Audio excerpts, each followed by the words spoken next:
안녕하세요. 저는 그 포항공과대학교 김종민 교수님 연구실에 합성생물학 분석 컴퓨팅 연구실에서 박사 과정 진행하고 있는 강한솔이라고 합니다.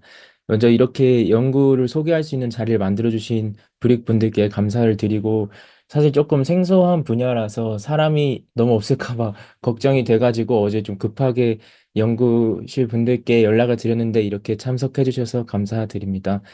제가 오늘 말씀드릴 주제는 크리스퍼 가이드 RNA의 엔지니어링을 통해서 여러 개의 세포 내 분자 신호들을 동시에 처리하고 또 논리적으로 의사결정을 통해서 내재 유전자를 정밀 제어할 수 있도록 개발한 그런 연구에 대해서 말씀을 드리겠습니다. 저희 연구실 이름과 같이 이제 합성생물학이라든지 세포 프로그래밍 같은 이야기를 말씀드리면 많은 분들이 보통 이제 프랑켄슈타인과 같이 좀 기괴한 짜맞춰진 그런 생명체들을 떠올리고는 하시는데요. 아무래도 이제 좀 인공적이고 기계적인 느낌이 좀 풍기는 이제 합성이라든지 프로그래밍 이런 단어들하고 상대적으로 좀 자연적인 느낌이 더 많이 풍기는 바이올로지라든지 세포 이런 단어들의 조합이 좀 어색하게 느껴지기 때문인 것 같습니다.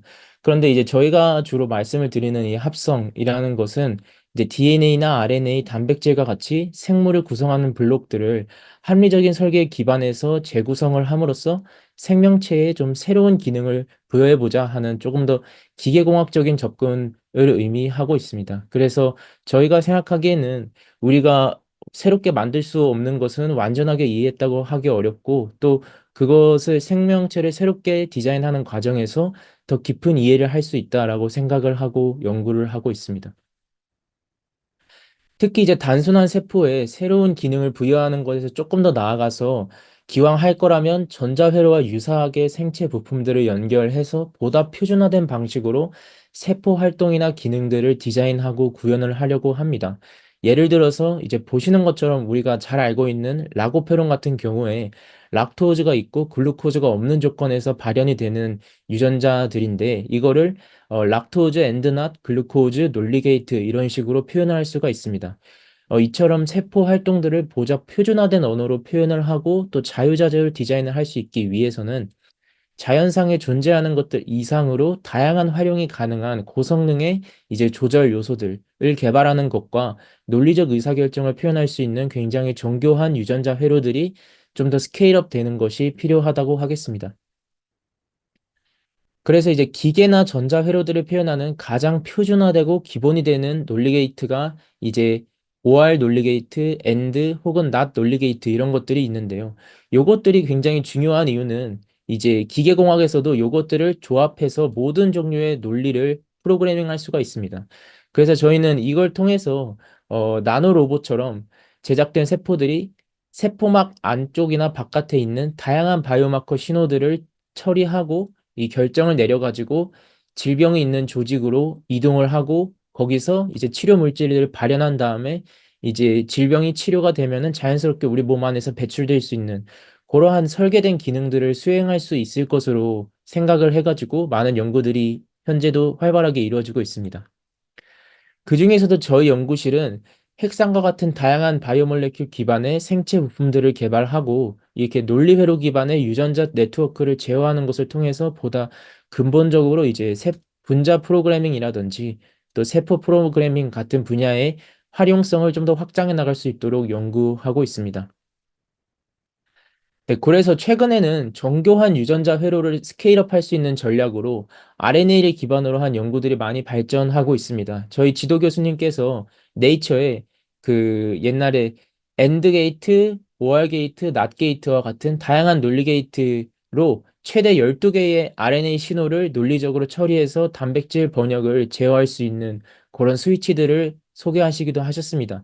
이렇게 할 수 있었던 이유는 아무래도 이제 RNA가 상대적으로 좀 프레딕터블한 베이스 페어링을 하기 때문에 그 결과물을 예측하기가 좀 더 용이하고요. 그 다음에 소프트웨어 기반으로 디자인이 될 수가 있어서 단백질 같은 것도 물론 이제 최근에는 단백질도 소프트웨어 기반으로 디자인이 되기는 하지만 좀 더 상대적으로 쉽게 디자인이 가능하다는 그런 측면이 있고요. 그 다음에 이제 염기서열만 바꿔주면 되다 보니까 우리가 원하는 타겟에 맞춰서 그 디자인에 맞춰서 좀 더 프로그래머블하게 디자인할 수 있다는 장점을 가지고 있습니다. 그런데 이제 여전히 남아있는 문제점이라고 도전 과제라고 한다면은 우선은 이제 단백질 번역을 제어하는 거 이상으로 RNA 전사 과정도 제어할 수 있으면 좋겠고 DNA 편집이라든지 또 내재 유전자 같은 것도 다재다능하게 이제 자유자재로 제어할 수 있으면 참 좋겠다. 그런 다양한 기능을 효과적으로 수행할 수 있는 이제 대표적인 게 사실 크리스퍼 캐스 시스템인데요. 그런 단백질 요소를 효과적으로 좀 제어할 수 있는 RNA 엘리먼트가 좀 개발도 많이 어려운 상황이고, 그 다음에 그거를 보다 표준화되고 정교한 논리 게이트로 제어하는 것도 더욱 어려운 그런 과제라고 할 수가 있습니다. 그래서 다행히 최근 들어서는 다양한 인풋 시그널을 가이드 RNA가 인식할 수 있도록 그 개발이 되고 있습니다. 보시는 것처럼 이제 기본적으로는 이제 비활성 상태를 가지고 있어서 타겟 DNA에 결합할 수 없는 상태를 가지고 있다가 어떤 케미컬에 의해서 DNA 자임이 이제 활성화를 시켜주게 되면은 가이드 RNA가 타겟 DNA에 바인딩할 수 있는 그러한 형태로 바뀌게 되는 연구도 있었고요. 그 다음에 이제 빛에 의해서 그 가이드 RNA가 빛에 의해서 액티베이션 되는 그래서 타겟 DNA에 바인딩 할 수 있는 그런 연구도 있었고 그다음에 라이간드에 리스폰시브하게 카스나인과 결합을 할 수 있는 카스나인 RNP를 이룰 수 있는 그러한 디자인들도 소개가 많이 됐습니다. 이렇게 가이드 RNA가 상대적으로 엔지니어링이 많이 활발하게 되는 이유는 일단은 프로틴에 비해서 사이즈가 훨씬 컴팩트하고 좀 더 프로그래머블하게 다양한 신호를 인식할 수 있도록 좀 개량되기가 조금 더 용이한 측면이 있습니다. 그래서 이제 많은 가이드 RNA 개량 연구들이 이제 좀 진행이 되어 왔고요.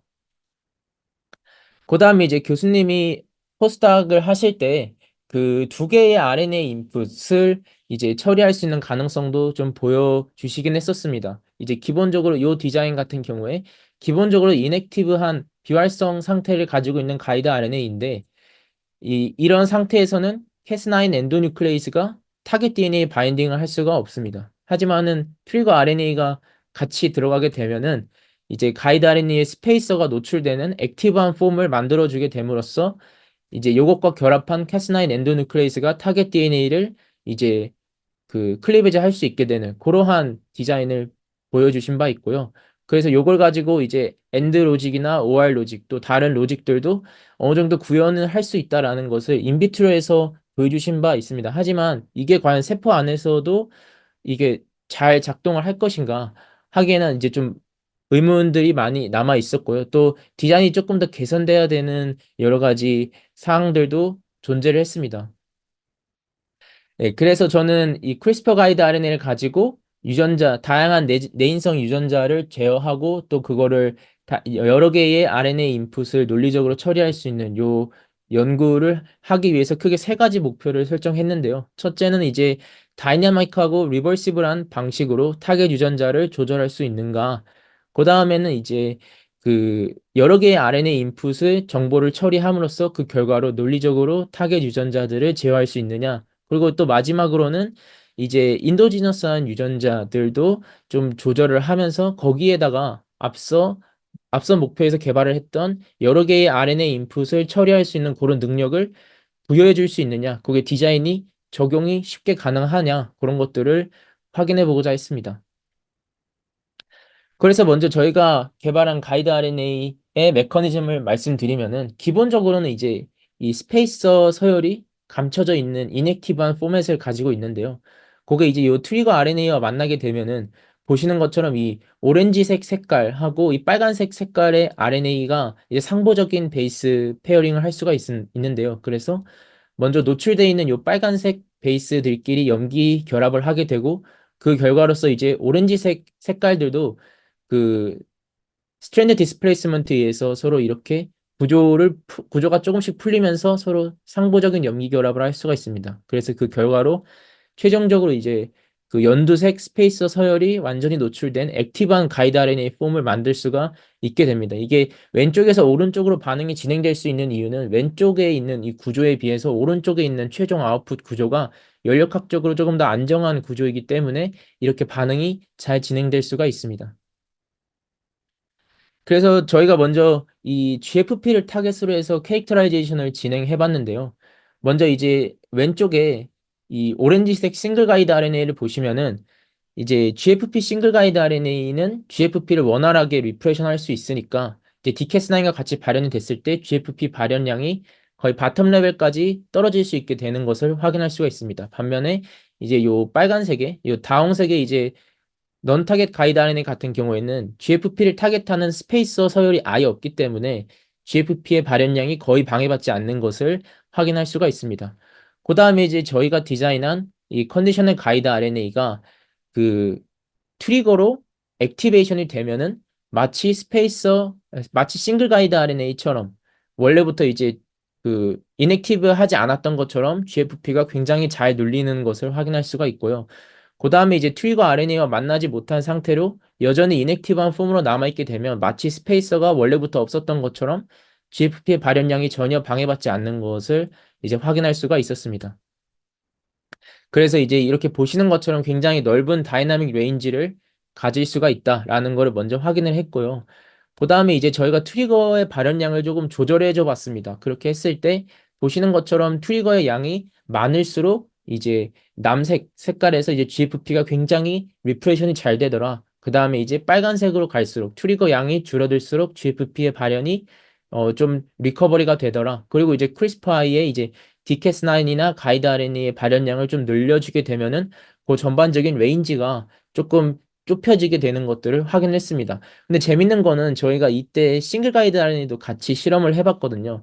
근데 이제 우리가 흔히 쓰는 싱글 가이드 RNA의 경우에는 이제 크리스프아이 그 DCAS9이나 싱글 가이드 RNA를 따로 우리가 더 발현을 촉진해 시켜주지 않아도 원래 그냥 그 디자인에서 조금씩 새어 나오는 조금씩 발현되는 그 양만으로도 GFP가 발현이 굉장히 많이 그 방해를 받을 수 있다라는 것을 확인을 했습니다.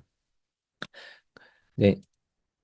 그 다음에 저희가 이제 트리거 RNA 양을 그 조절하는 거에서 조금 더 나가서 트리거가 발현이 되다가 발현이 안 되다가 또 발현이 되다가 이런 식으로 그 패턴을 바꿔주게 되면 어떨까? 그런 실험을 해봤습니다. 그럴 때 먼저 이제 트리거 RNA를 발현시켜주게 되면 요 파란색 선에서는 이제 GFP가 리프레션 되는 걸 확인할 수가 있고 이제 트리거 RNA가 발현되지 않는 그러니까 가이드 RNA가 여전히 인액티브한 상태로 남아있는 빨간색 라인에서는 GFP가 그 잘 발현이 되는 것을 확인할 수가 있습니다.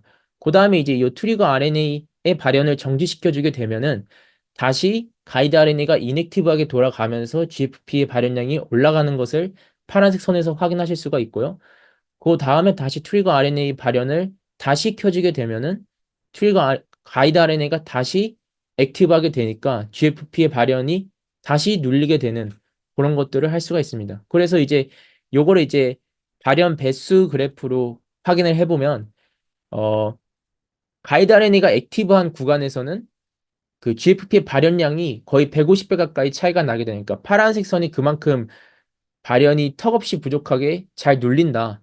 그 다음에 이제 그 트리거 RNA가 발현되지 않는 구간에서는 이제 GFP의 발현량이 회복되면서 그 두 그룹 간의 차이가 한 두 배 정도밖에 안 나더라. 그러다가 다시 가이드 RNA를 액티베이션 시켜주게 되면은 다시 그 두 그룹 간의 발현량의 차이가 한 세 배, 네 배 정도까지 벌어지더라 하는 것들을 확인할 수가 있었습니다. 저희는 요거를 가지고 이제 그 기본적인 OR and NOT 논리 게이트를 구현을 해보고자 하였습니다. 그런 디자인을 적용해보고자 했는데요. 보시는 것처럼 이제 input A RNA가 존재하게 되면은 이제 빨간색하고 오렌지색 서열의 결합을 하면서 보시는 것처럼 가이드 RNA가 활성화될 수가 있고 또 반면에 input B가 이제 같이 발현이 되더라도 이제 보라색 서열하고 오렌지색 서열하고 인터랙션을 하면서 가이드 RNA가 액티베이션 될 수 있는 그런 디자인을 만들었는데요. 그렇게 했을 때 보시는 것처럼 이제 A나 B RNA가 같이 발현이 될 때 가이드 RNA가 액티베이션이 되니까 이제 GFP가 완전히 바텀 레벨까지 잘 눌리는 것을 확인할 수가 있고 반면에 이제 그 인풋이 하나도 들어있지 않은 경우에는 이제 세포의 GFP 발현이 거의 방해받지 않는 그러한 것들을 확인할 수가 있었고요. 이제 배수 그래프로 확인을 해봐도 이제 이 RNA의 존재 유무에 따라서 OR 게이트에서 최소 40배에서 60배까지 GFP의 발현량이 감소하는 것을 확인할 수가 있었습니다. 다음으로는 이제 기본적인 그 트리거 RNA를 저희가 반으로 쪼개가지고 그 다음에 이제 그 RNA에 그 어셈블 할 수 있는 도메인을 넣어줌으로써 엔드 게이트를 구현을 해봤습니다. 그 엔드 게이트는 이제 인풋 A와 B 둘 다 존재할 때만 가이드 RNA가 활성화될 수 있는 그런 디자인인데요. 보시는 것처럼 이제 인풋 A나 B 둘 중에 하나만 존재하게 되면은 GFP가 그렇게 많이 떨어지지 않고 사실 이제 거의 GFP 발현이 유지가 되는데, 그에 비해서 인풋 A와 B 둘 다 발현이 되게 되면은 GFP 레벨이 크게 떨어지게 되는 것을 확인할 수가 있고, 배수로 확인을 해봐도 한 18배 정도의 GFP 발현량 감소가 일어날 수 있는 것을 확인을 하였습니다. 예, 그리고 마지막으로 이제 기본적인 게이트 중에서 낫 게이트를 구현해봤는데, 요거는 이제 기본적으로 펑셔널한 가이드 RNA인데, 그 스캐폴드에 결합할 수 있는 인풋 RNA를 넣어주게 되면은 이제 그 스캐폴드가 망가지면서 가이드 RNA와 캐스9 사이의 인터랙션을 방해하게 됩니다. 그래서 GFP의 발현이, 그 GFP 억제가 일어나지 않게 되는 그런 디자인을 구현하였고요. 보시는 것처럼 이제 트리거가 있을 때 GFP의 발현이 회복이 되고, 기본적인 상태에서는 이제 GFP가 바텀 레벨까지 리프레션이 된다, 이런 것들을 확인을 하였습니다. 그래서 요 두 그룹 간의 발현량의 차이도 보면은 거의 300배 이상의 GFP 발현량 차이가 되는 것을 확인을 하였습니다. 그 다음에 이제 저희가 기본적으로 구현했던 요 그 디자인들을 결합해가지고 조금 더 복잡한 논리 게이트도 한번 구현을 해보자, 그렇게 도전을 하였는데요.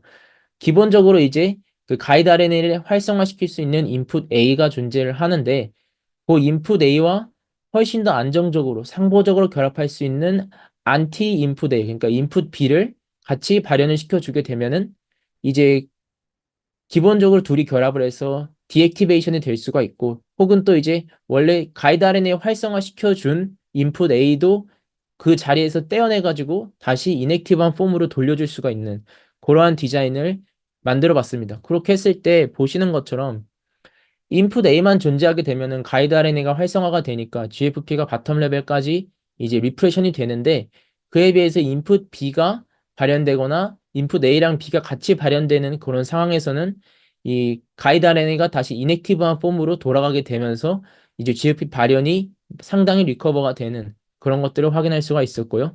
이제 발현 배수로 확인을 해봐도 100배 이상의 그 발현량의 차이가 이제 나오게 되는 것을 확인할 수가 있었습니다. 그 다음에 이제 마지막으로 이제 OR 로직 게이트하고 AND 로직 게이트를 결합해가지고 세 개의 RNA 인풋을 논리적으로 처리할 수 있는 그런 논리 게이트도 만들어 봤습니다. 그래서 여기서는 A가 있을 때 켜지거나, OR B와 C 둘 다 있을 때 켜진다, 이런 식으로 논리를 디자인해 줬고요. 그렇게 해서 보시면은 요 밑에 이제 연두색 계열 요 5가지 케이스에서만 GFP가 좀 잘 눌리게 되고, 그 외에 이제 케이스에서는 GFP가 잘 눌리지 않게 되는, 우리가 디자인한 대로 유전자 발현이 제어되는 그런 모습들을 확인할 수가 있었고요. 발현 배수로 확인했을 때도 이제 최소한 10배에서 한 40배 이상까지 GFP 발현량이 감소할 수 있다, 그런 것들을 확인할 수 있었습니다. 네, 그래서 저희가 이렇게 플라스미드 상에 존재하는 그 합성 유전자를 제어할 수 있는 것을 먼저 확인을 했으니까, 그러면 그 다음에 이제 원래 크로모점 안에 있는 인더지너스한 유전자도 좀 제어를 해보면 좋지 않을까 해가지고, 우선은 가장 잘 알려진 락지 유전자를 제어를 해봤습니다. 이거를, 그리고 이 셀을 이제 락토즈를 유일한 카본 소스로 그 활용할 수 있는 미니멀 미디어에서 기르게 되면은 이 락지의 발현 여부에 따라서 세포의 그로스가 제어가 될 수가 있거든요. 그래서 얼마나 세포 그로스를 잘 제어할 수 있는지 그런 것들을 확인해 봤습니다. 그렇게 했을 때 보시는 것처럼 이 락지 유전자가 리프레션이 되는 이 컨디셔널 가이드라인이 온 상태에서는 이제 OD600 값이 굉장히 낮게 유지가 되는 것을 확인할 수가 있고, 반면에 이제 락지 유전자의 발현이 방해되지 않는 컨디셔널 가이드라인이 오프 상태에서는 거의 스페이서가 없는 것처럼 세포의 생장이 원활하게 일어날 수 있다 하는 것들을 확인했습니다.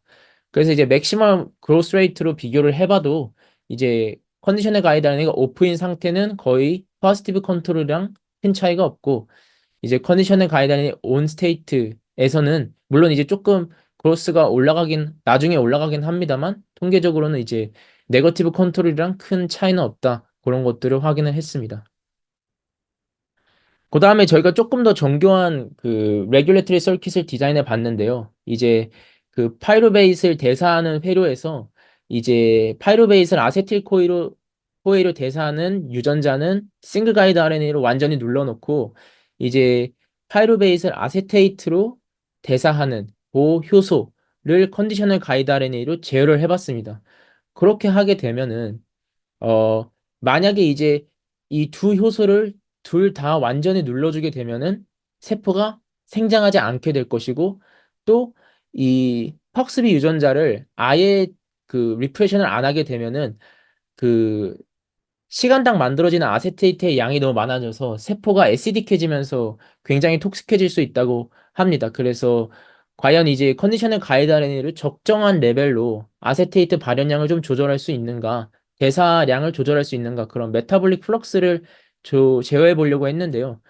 그렇게 실험을 했을 때 그 결과로 재밌는 것은 이 컨디셔널 가이드 RNA가 아예 꺼지거나, 그러니까 그 아세테이트가 많이 만들어질 수 있는 상황이나, 이제 넌 타겟 가이드 RNA 또 싱글 가이드 RNA에서는 이제 아세테이트가 아예 안 만들어지도록 눌러버린 상황, 그런 상황에서는 세포가 원활하게 생장을 할 수가 없습니다. 반면에 이제 컨디셔널 가이드 RNA를 액티베이션 시켜서 이 팍스비 유전자를 적절하게 눌러줬을 때, 그러니까 메타볼릭 플럭스를 좀 밸런스를 잡아줬을 때만 세포가 좀 정상적으로 어느 정도 원활하게 생장을 할 수 있더라. 그래서 이제 qPCR로 실험 결과를 확인해 봤을 때도 보시는 것처럼 컨디셔널 가이드 RNA가 이넥티브한 폼으로 남아있는 케이스는 포지티브 컨트롤이랑 이제 RNA 양 차이가 거의 없고요.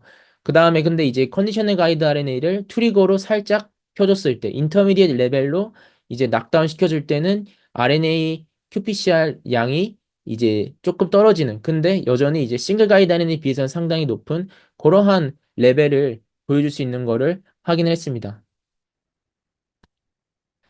그 다음에 저희는 이제 그러면 이제 여러 가지 인도지너스 유전자를 좀 제어할 수 있는 걸 확인했으니까 아예 처음부터 이센셜한 유전자를 한번 건드려 보자. 그래서 그 사이토스켈레털 유전자들 중에 피찌라고 하는 이제 박테리아 유전자를 한번 건드려 봤습니다. 요 유전자 같은 경우에는 이제 대사공학 하는 쪽에서는 그 유용한 단백질이나 뭐 유용한 케미컬의 생산을 좀 늘려주기 위해서 흔히들 건드릴 수 있는 그 캐니데이트 중에 하나인데요. 요거의 재밌는 특성은 피치 유전자는 리프레션을 시켰을 때 세포의 그 셀 디비전이 좀 억제가 되면서 세포가 길어지게 됩니다. 반면에 이제 피치가 정상적으로 발현이 되면은 세포가 어느 정도 정상적인 사이즈로 셀 디비전이 원활하게 일어나는데요. 그래서 이미지로 보시면은 저희가 컨디셔널 가이드 RNA로 이 피치 유전자를 눌렀을 때 세포의 길이가 엄청나게 길어지는 왼쪽 모습을 확인할 수가 있습니다. 이거를 플로우 사이토메트리로 확인해 봤을 때도 이 셀 사이즈를 보여줄 수 있는 FSCA 값이 오른쪽으로 굉장히 많이 시프트가 되어 있는 것을 이 가이드 RNA가 액티베이션 됐을 때 확인할 수가 있고요. 반면에 이제 가이드 RNA가 인액티브한 폼으로 남아있게 되면은 이제 셀 사이즈가 거의 노멀한 수준으로 그 여전히 남아있게 되는 것을 확인할 수가 있습니다. 그 다음에 이제 그러면은 그 요것도 트리거 RNA를 만약에 우리가 워시아웃 시켜주면, 그러니까 트리거 RNA 발현을 중지시키게 되면 가이드 RNA가 이넥티브하게 돌아갈 텐데, 그러면 이제 이 셀 사이즈도 다시 몰폴로지도 다시 원래대로 돌아올까? 그런 것들을 테스트 해봤는데요. 보시는 것처럼 한 3시간 정도 셀 그 피치 유전자를 리프레션해서 셀을 길어지게 한 다음에 다시 그 트리거 RNA만 워시아웃하고 한 3시간 정도 기다려 봤을 때 셀이 다시 한 노멀한 사이즈로 리커버리 되는 것을 확인할 수가 있었습니다. 그래서 이미지로 보더라도 이 시간이 지남에 따라서 길어진 셀에 비해서 그 정상 사이즈의 셀들이 훨씬 많아지게 되는 것들을 확인할 수가 있었고요. 그 다음에 이제 플로 사이토메트리를 보더라도 그 길어진 셀 파퓰레이션이 처음에 상당히 메이저하게 존재를 하다가 한 3시간 정도가 지나면은 거 1% 미만으로 1% 정도로 그 길어진 셀 파퓰레이션이 사라지는 것을 확인을 할 수가 있었습니다. 그 다음에 이제 저희가 이 피치 유전자 외에도 다른 타겟했던 유전자 타겟했던 가이드 RNA와 트리거 짝꿍들을 가지고 이제 자기 짝꿍에만 반응하는지 이 올소거널리티를 테스트 해봤는데요. 먼저 이제 시뮬레이션을 했을 때는 자기 짝꿍에만 반응하고 다른 컨디셔널 가이드 RNA랑은 서로 상호작용하지 않는다라는 거 확인했고, 이걸 셀 안에서 실제로 발현을 시켜봤을 때도 이 빨간색 다이애고널 라인을 따라서 GFP가 꺼지거나 세포의 길이가 길어지거나 셀이 동글동글해지거나 혹은 이제 X갈락토시데이스 어세이를 했을 때 색깔이 파란색으로 변하지 않고 원래 색깔 그대로 남아 있더라. 그런 것들을 이제 피노타입을 확인할 수가 있었습니다. 그 다음에 이제 저희가 마지막으로 이렇게 에센셜한 내재 유전자를 제어함으로써 몰폴로지를 다이나믹하게 컨트롤할 수 있는 요 컨디셔널 가이드 RNA에다가도 우리가 앞서서 개발했던 이제 OR 로직, 엔드 로직, 날 로직 같은 것들을 접목시킬 수 있을까? 그런 것들을 한번 시도를 해봤습니다. 그렇게 했을 때 보시는 것처럼 이제 인풋 A나 B 둘 중에 하나가 들어갔을 때 이제 세포의 길이가 엄청나게 길어지게 되는 그런 모습들을 확인할 수가 있었고 이제 FSCA 값을 보더라도 통계적으로 유의미하게 올라가는 것을 확인을 하였습니다. 또 이제 엔드 로직 게이트 같은 경우에도 인풋 A와 B 둘 다 있을 때만 이제 피지 유전자를 리프레션 해가지고 셀이 길어지는가 봤을 때 도미넌트한 파퓰레이션이 이제 길어지는 것을 확인을 할 수가 있었습니다. 반면에 이제 인풋 A나 B 둘 중에 하나만 발현이 되는 케이스에서는 세포의 길이가 유의미하게 이제 조금 이게 길어지는 케이스도 있긴 하지만 그렇게 많이 도미넌트한 파퓰레이션은 길어지지 않는다. 그런 것들을 확인을 했습니다. 그리고 이제 FSCA 값을 보더라도 상당히 깔끔하게 이제 그 둘 다 발현되는 케이스에서만 세포가 길어지는 것을 확인을 하였습니다. 마지막으로 이제 A and not B 로직 게이트도 구현을 해봤는데요. 여기서 보시는 것처럼 A가 들어가면은 이제 피치가 눌리고 B가 들어가면은 이제 피치 유전자가 눌리지 않는다. 그런 로직인데 보시는 것처럼 A만 들어갔을 때는 도미넌트한 파퓰레이션이 이제 오른쪽으로 시프트가 되지만 B만 발현되거나 A와 B가 함께 발현되는 케이스에서는 이제 피치 유전자가 리프레션 되지 않고 셀 사이즈가 어느 정도 노멀한 파퓰레이션과 비슷하게 유지가 되더라 하는 것들을 확인을 할 수가 있었습니다. 네, 그래서 저희의 이 연구 결과는 저희는 이번 연구에서는 주로 크리스퍼-I 그러니까 타겟진을 리프레션하는 그런 성능을 가지고 이 구현을 하였는데요. 사실 이제 이 카스9 이펙터를 저희가 또그 리비전을 하면서 크리스퍼 액티베이터하고도 호환이 가능한지 테스트를 해봤는데 꽤 잘 호환이 되는 것을 확인을 했습니다. 그래서 저희가 생각하기에는 이제 크리스퍼 A뿐만 아니라 사실 요 뒤에 이펙터 단백질을 바꿔주게 되면은 뭐 다른 그 매멀리안 시스템으로 만약에 그 마멀리안 시스템에서 한다면은 이런 에피제네틱한 그 패턴도 우리가 엔지니어링을 할 수 있게 그 제어를 할 수 있지 않을까 그런 생각들을 해보고 있고요. 그 다음에 이제 조금 다른 방향으로는 요즘에는 이제 이 디캐스9이 사실 저희는 그 내인성 유전자라든지 다양한 유전자들의 발현을 제어하는 용도로만 그 이번에 보여드렸는데 그 외에도 사실 이 DNA와 프로틴 간의 프로그래머블한 인터랙션을 RNA 신호를 이용해서 제어해 줄 수가 있는 게 또 예를 들면 이제 DNA가 폴딩 돼가지고 세포로 딜리버리가 되고 그 세포 안에서 이 폴딩이 풀리면서 유전자가 원활하게 발현될 수 있는 그런 이제 진 딜리버리의 방식으로도 활용이 될 수가 있거든요. 그래서 그런 분야에도 저희 연구가 활용될 수 있지 않을까 그렇게 생각을 하고 있습니다. 그래서 저희 연구 결과를 하나의 이제 슬라이드로 보여드리면은 이렇게 보시는 것처럼 이제 우선은 이제 타겟 유전자를 굉장히 효과적으로 제어할 수 있는 그 RNA에 의해서 액티베이션이 되는 가이드 RNA, 컨디셔널 가이드 RNA를 개발을 했고, 이 컨디셔널 가이드 RNA를 제어할 수 있는 이제 OR 로직, 엔드 로직, 날 로직 이런 두 개 이상의 RNA 조합들을 논리적으로 그 판단할 수 있는 그러한 디자인들을 같이 개발을 하였습니다.